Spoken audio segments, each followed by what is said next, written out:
In the name of God, Father, Son, and Holy Spirit, please be seated.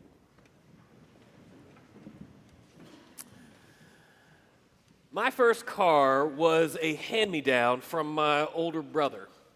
It was a faded red 1986 Dodge Ram 50, a half-size stick-shift pickup truck, whose speakers had long since fallen out of the doors, whose windows leaked every time it rained, and whose battery cables had a tendency to come loose on their own while I was driving. At my high school, it was by far the worst vehicle in the senior parking lot, and that was saying something. But it was so bad, it was sort of legendary, and everybody around the school called it the Dodge Lamb. The football team would occasionally use it for strength training.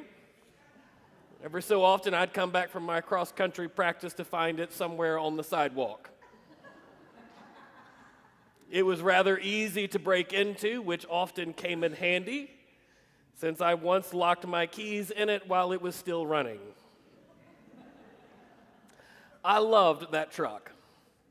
I still love that truck, and I think one of my biggest regrets of my teen years was that we auctioned it off in a raffle to benefit my track team.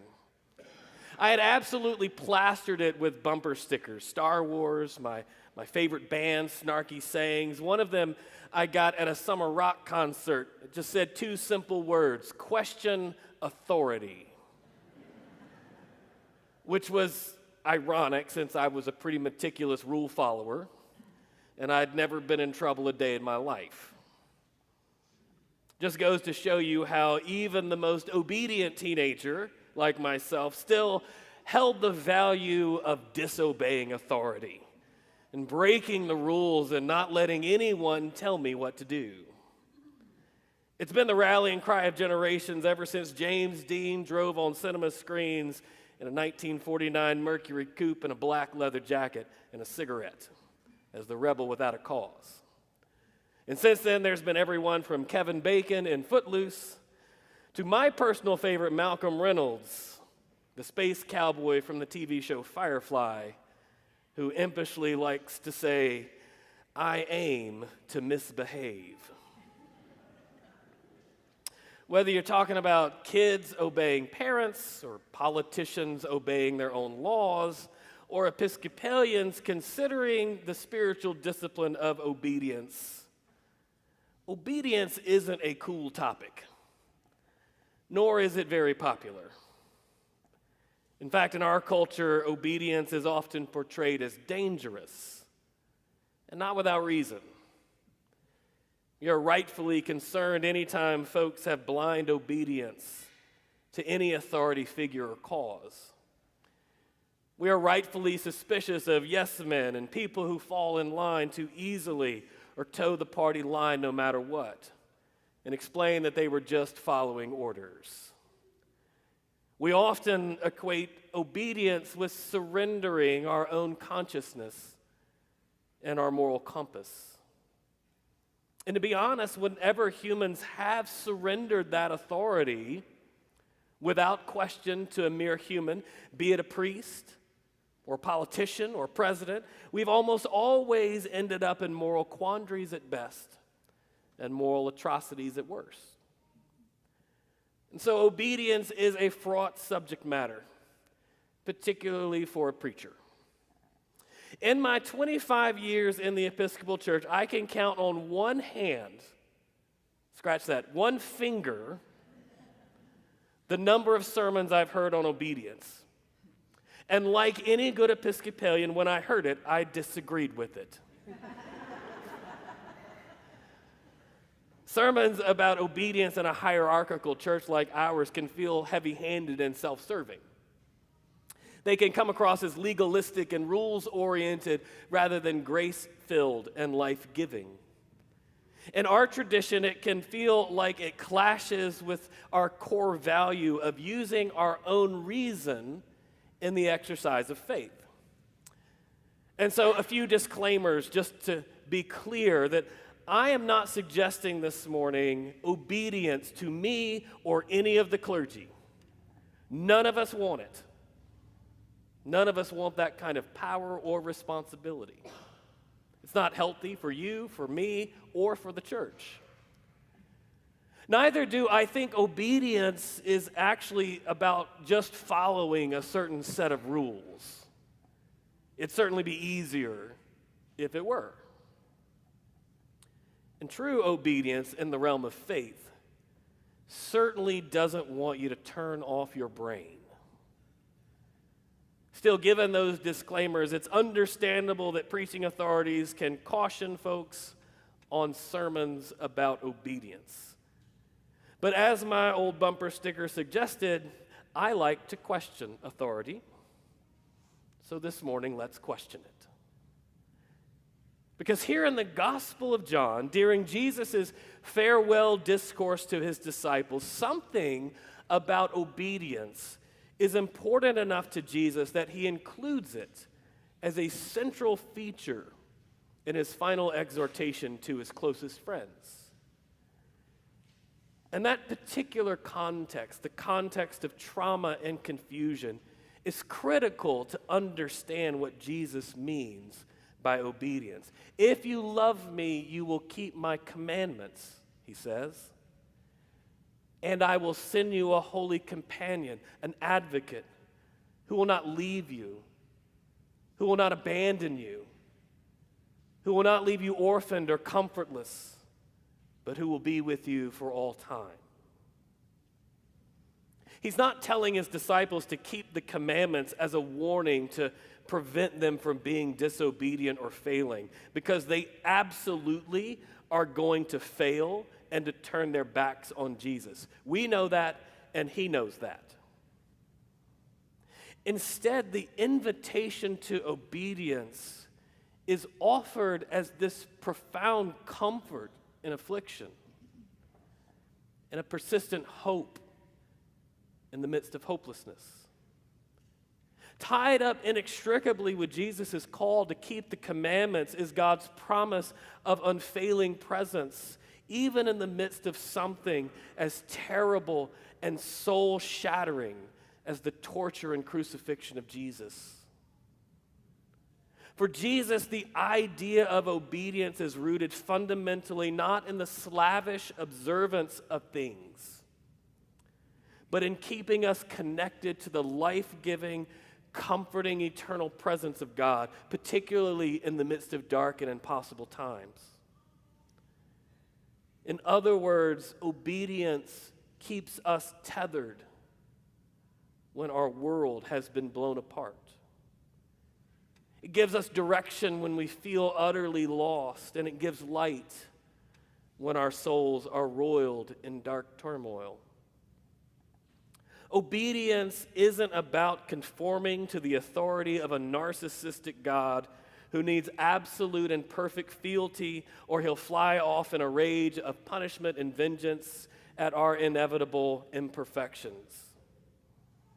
Nor does your obedience affect God's disposition towards you, as if God needs you to be a good little boy or girl in order to give you a cookie at the end of the day. The truth of the matter is God doesn't actually need your obedience. Obedience isn't for God's benefit, but for ours. It's a loving gift from a loving God. The invitation to obedience in this gospel is essentially Jesus looking at his terrified and shattered disciples and saying, "Trust me. Trust me." Even though he knows at the moment they probably don't, or at the very least have their doubts. That trust, that loving and reliable relationship with God are the roots of true obedience. It's about trust in the one who loves you, who created all things, in whom we live and move and have our being, who knows us better than we know ourselves. And obedience to that truth is how we cultivate hope in our world and our lives. because it means that we can trust that the ultimate authority in our world and in our lives is in something greater than ourselves, something greater than even our nation, and something greater even than this moment. Because the obedience that Jesus invites us to isn't measured in the moment by moment, day to day, perfect observance of commandments. Obedience is more the shape to a life, a steady practice over years that slowly transforms our souls into something more like steadfast love in the face of hate, more like resilient hope in the midst of despair, more like joy in the midst of sorrow, more like action in the midst of paralyzing overwhelm. And ultimately, that's the fundamental definition of discipleship. Or as theologian Eugene Peterson terms it, the long obedience in the same direction. I love that. A long obedience in the same direction. Now, of course, this would be the perfect moment for a less stubborn priest to offer you a profoundly moving example about a time when I was obedient and trusted God in spite of all evidence to the contrary.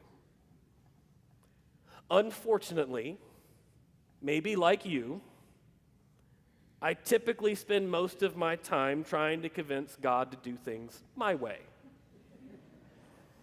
and that I am the chief expert on my life. I argue, I question, I catastrophize, I complain. My mind paces like a caged animal. Occasionally I sulk, sometimes for weeks, until finally I just give up and move on. Sometimes gracefully, more often grumpily. Time passes. I get a little less angsty about it. And one day I'll be mowing the lawn, or cooking a steak, or watching the birds who've nested in the neglected bicycle helmet on my front porch. And in those soul quiet moments, the gentle prompting of the Spirit calls my attention back to that unresolved thing in my soul. And inevitably, I get a glimpse of God at work somewhere in the midst of it. Sometimes repairing what I had broken or what was broken in me, mending it into something I could never have fashioned or fathomed on my own. Other times it's simply in seeing the voices of steady wisdom and love that anchored me in something more than my own anxiety. Occasionally I see a plan far better than I could have ever dreamed, dared to dream. And times when I thought I'd never have a real future again. Time and again, God has proven faithful, especially when I'm faithless. And I keep hearing the Spirit saying, at least in retrospect, trust me. Just trust me. It's the one thing I think God keeps trying to teach me over and over again. And one day maybe I'll learn it, that God is trustworthy. And I trust that if I travel this long road in the same direction long enough toward obedience, maybe one day I'll finally be able to hear that voice when the Spirit first whispers it to me, when the storm is first beginning.